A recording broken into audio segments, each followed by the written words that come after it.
안녕하세요. 박경일입니다.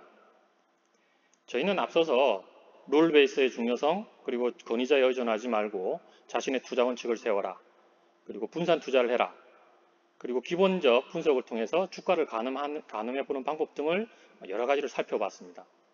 우리가 과거에 영어를 배울 때 문법을 아무리 많이 연구를 해도 실전 영어 회화에는 도움이 되지 않았던 사례들을 기억을 합니다. 주식 투자에 있어서 기본적 분석을 아무리 열심히 하고 기술적 분석을 열심히 하고 또는 경제를 아무리 많이 연구하고 또는 재무제표 등을 많이 연구한다고 해도 우리가 실전에서 사용하는 전략이 없다라고 한다면 좋은 성과를 기대하기 어렵습니다. 우리는 실전 전략에 대해서 그 첫 번째로 가치주 투자에 대해서 살펴보도록 하겠습니다.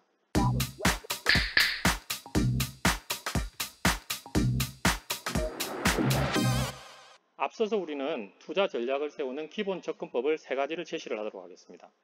첫 번째, what, 어떤 종목을 살 것이냐, 어떤 종목을 팔 것이냐. 두 번째, when입니다. 언제 그럼 이걸 사고 팔 것이냐.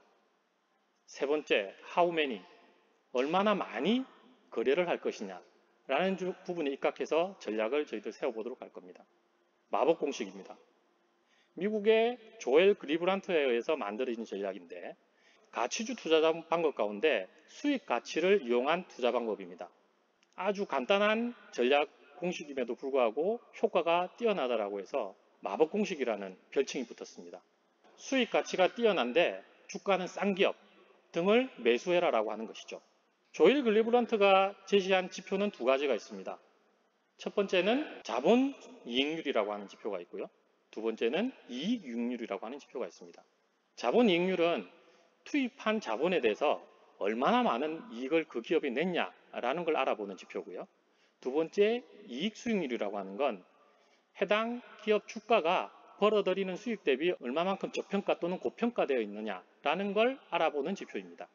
조엘 글리브란트는 해당 지표를 통해서 수익 가치는 높은데 주가가 싼 기업을 아주 전략적으로 골라냈습니다.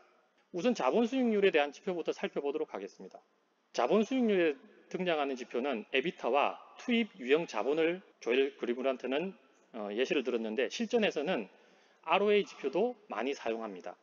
해당 지표를 통해서 수익을 많이 낸 기업을 찾아내는 거죠. 두 번째로 이익 수익률에 등장하는 지표는 에비타와, 즉 영업이익이죠. 에비타와 시가총액. 여기에 조엘 그리브란트는 시가총액에다가 부채까지 합한 지수를 사용했습니다. 그래서 실전에서는 자본 수익률에 ROE 지표를 대입하고 이익 수익률에 PER의 역수를 대입해서 많이 적용을 하기도 합니다. 두 번째로 when입니다. 언제 사고 팔 것이냐라고 하는 건데요. 우리가 사용한 이익 수익률이나 자본 수익률에 대한 지표는 분기 실적을 기준으로 합니다. 추정치가 아니라 확정치를 기준으로 하기 때문에 오류가 훨씬 적을 수 있습니다. 다음으로 how many입니다. 그럼 얼마나 많이 살 것이냐. 실제로 마법 공식에서는 해당 지표가 높은 상위 20종목에 대해서 동일한 비율로 투자를 하는 것을 사용했습니다. 지금까지 마법 공식에 대해서 개괄적으로 살펴봤습니다. 이 공식을 실전에서는 펀드 매니저들이 또는 기관 투자자들이 어떻게 사용하고 있는지 엑셀을 통해서 저희가 살펴보도록 하겠습니다. 참고로 우리가 사용하는 지표는 2018년 2분기 실적 데이터를 기초로 합니다. 자료를 한번 보시죠. 마법 공식에 사용하는 지표는 크게 자본 수익률과 이익 수익률이라고 말씀드렸습니다. 우리는 KRX 300 종목에 대해서 이 지표를 통해서 종목을 추출해 보도록 하겠습니다. 해당 데이터들은 제가 이쪽 시트에 미리 준비를 해놨습니다. 우선 자본 수익률 데이터를 한번 불러와 보도록 하겠습니다. 자본 수익률은 말씀드렸던 것처럼 영업이익 EBIT를 투입 유형 자본으로 나눈 지표입니다. 우리는 이 지표를 영업이익을 기초로 한 ROA로 대체하도록 하겠습니다. 자료에서 보면 삼성전자는 자본 수익률이 18.9% 정도 되는군요. 하이닉스는 43% 정도 됩니다. 마법 공식에서 우리는 해당 지표에 대해서 기업들을 순위를 매겨서 사용을 했습니다. 한번 순위를 매겨보도록 하겠습니다. 삼성전자는 22위, SK 하이닉스는 2위 정도 되는군요. 이 지표와 더불어서 우리는 해당 기업의 주가가 수익에 대해서 어느 정도 수준인지를 가늠해보는 이익 수익률 지표를 사용한다고 말씀드렸습니다. 우리는 이 지표에 대해서 PER의 역수를 사용하도록 하겠습니다. 여기서 PER에 사용되는 이익의 지표는 당기순이익이 아니라 영업이익을 사용했습니다. 한번 그럼 불러오도록 하겠습니다. 해당 지표에 대해서 삼성전자는 5.3%, 하이닉스는 11%, 셀트리온은 0.3% 정도 되는군요. 이것도 마찬가지로 순위를 매겨볼 겁니다. 실제로 자본수익률은 22%로 삼성전자가 높은데 자본수익률보다 상대적으로 열이라는 것을 확인할 수가 있네요. 두 순위를 합한 점수를 한번 매겨보도록 하겠습니다. 해당 순위를 합하니까 삼성전자는 90점 정도가 됩니다. 우리는 이 점수를 기초로 종목들의 종합순위를 매길 겁니다. 한번 구해보겠습니다.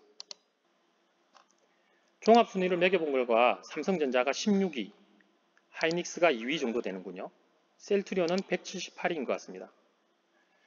앞서서 말씀드렸다시피 우리는 이 점수를 기초로 상위 20종목에 저희가 투자를 할 겁니다. 상위 20종목을 한번 살펴볼까요? 상위 20종목을 검색한 결과 IS 동서부터 DB 하이텍까지 20종목이 검색이 됐습니다.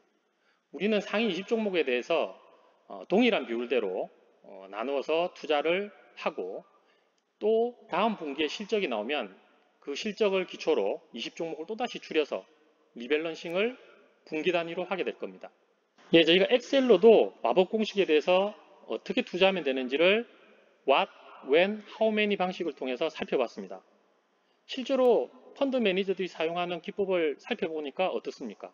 너무나 간단하지 않습니까? 실제로 이 부분은 콜럼버스의 달걀과도 같습니다. 우리가 모를 때는 굉장히 어렵게 느껴지지만 막상 알면 그거 아무것도 아니네 라고 생각할 수도 모르는 방법들이죠.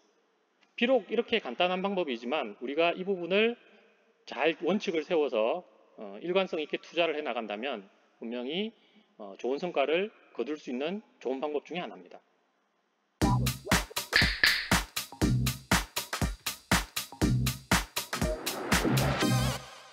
실전 가치주 투자 방법의 두 번째 방법을 한번 살펴보겠습니다. 두 번째 방법은 가치주 모멘텀이라는 이름을 붙여봤습니다. 앞서서 우리는 마법 공식을 통해서 20종목을 분산해서 투자하는 방법을 살펴봤습니다. 이쯤 되면 질문이 나올 것 같습니다. 왜 20종목에 투자를 했을까요? 5종목에 투자하면 돈 어떤 결과가 나오나요? 더 좋은 성과가 나오지 않을까요? 라고 하는 질문을 받을 수 있을 것 같습니다. 실제로 20종목 아니라 10종목 또는 5종목을 투자해도 괜찮습니다. 하지만 수익에 대한 변동성이 좀 커질 수 있겠죠. 아무튼 우리는 20종목을 투자한 이유는 그뿐만 아니라 또 있습니다. 사실은 어떤 종목이 상위 기업이라고 하더라도 어떤 가치주가 어떤 기업이 오를지는 정확하게 사실은 알 수 없기 때문에 나누어서 투자를 했다라고 볼 수 있습니다. 이 대안으로 모멘텀을 결합하는 건 굉장히 좋은 전략입니다. 우리가 가치주를 선정하고 해당 가치주에 대해서 먼저 움직이는 모멘텀이 큰 종목에 투자를 한다면 단순 가치주 투자보다는 더 좋은 성과가 나타날 수 있을 겁니다. 또한 모멘텀이 가지는 약점도 보완할 수 있습니다. 모멘텀은 본질적으로 비싼 주식을 사게 된다라고 하는 약점을 가지고 있기 때문이죠. 그래서 이 둘을 결합한 전략에 대해서 저희가 살펴보도록 하겠습니다. 첫 번째로 what입니다. 말씀드렸던 것처럼 가치주에 대해서 모멘텀이 좋은 종목을 산다. 어떻게 살 것이냐? 일단 저희는 KRX 300 종목으로 똑같이 접근을 해봤습니다. 그리고 가치주는 PER이 낮은 기업을 대상으로 했습니다. 우선 유니버스로 가치주 50종목을 먼저 선정하는 것으로 시작하겠습니다. 두 번째로 when입니다. 저희가 앞서서 선정했던 가치주 상위 50종목에 대해서 모멘텀이 좋은 종목을 매수를 하고 모멘텀이 약화되는 종목을 매도를 하겠습니다. 그리고 이를 월 단위로 계속 리밸런싱을 하도록 하겠습니다. 분기 단위로 앞서서 저희는 마법 공식에서는 리밸런싱을 했는데 가치주 모멘텀 전략에서는 월 단위로 리밸런싱을 하는 것에 대해서 의문이 들 수도 있습니다. 실제로 밸류에이션 대비 모멘텀은 주가 변화는 좀 더 빠르게 일어나기 때문에 월 단위로 리밸런싱을 하는 것이 좀 더 효과적입니다. 다음으로 how many입니다. 얼마나 많이 투자를 할 것인가. 이 부분은 앞서서 저희가 살펴봤던 마법 공식과 동일하게 20종목에 대해서 나누어서 동일 비중으로 투자하도록 하겠습니다. 그럼 실전에서는 어떻게 적용할 수 있는지 엑셀을 통해서 살펴보도록 하겠습니다. 자료를 보시겠습니다. 우선 가치주 데이터를 가지고 와 보겠습니다. 해당 자료는 마찬가지로 KRX 300 종목에 대해서 PER 지표를 가지고 왔고, 이 부분도 가치주 정의에 맞게 허가 낮은 순서대로 정의를 해보겠습니다. 실제로 삼성전자의 PER 지표가 전체 KRX 300에서 차지하는 비중을 순위를 매겨보니까 31위 정도 되는군요. 해당 종목에 대해서 우리는 상위 50개 종목에 대해서 모멘텀이 높은 종목을 찾아낼 겁니다. 그리고 이 종목에 대해서 말씀드린 것처럼 월 단위로 리밸런싱을 할 겁니다. 그럼 우리가 평균 모멘텀을 구해봐야 되겠죠. 모멘텀은 마찬가지로 해당 데이터의 자료를 저희가 구해왔고 이걸 그대로 가져와 보도록 하겠습니다. 각 종목별로 모멘텀을 측정해 보니까 삼성전자가 0.9배, 하이닉스가 0.8배, 셀트리온이 한 1.2배 정도 되는군요. 각 숫자가 가진 의미들을 우리는 해석할 수 있어야 될 것 같습니다. 만약에 1배라고 한다면 현재의 주가가 과거 N개월 저가의 평균과 같다라는 의미입니다. 1이 넘는다는 건 현재의 모멘텀이 과거 평균의 모멘텀보다 좀 높다라는 걸 의미합니다. 우리가 평균 모멘텀 식을 한번 살펴보도록 하겠습니다. 평균 모멘텀은 보시는 식대로 측정이 됩니다. 현재 주가가 과거 N개월 주가에 비교를 해서 어느 정도의 에너지를 가지고 있느냐라는 걸 정의를 하는 것이죠. 현금의 평균 모멘텀을 정의해보면 현금 수익률을 감안한 1보다 큰 숫자가 나올 겁니다. 다시 말해서 1보다 작은 숫자가 나온다는 건 절대 모멘텀 기준으로 모멘텀이 굉장히 약하다라는 걸 이야기를 합니다. 우리는 이런 상위 52 종목에 대해서 평균 모멘텀이 우수한 20개 종목을 선택할 겁니다. 그러면 최종 순위를 한번 구해와 보겠습니다.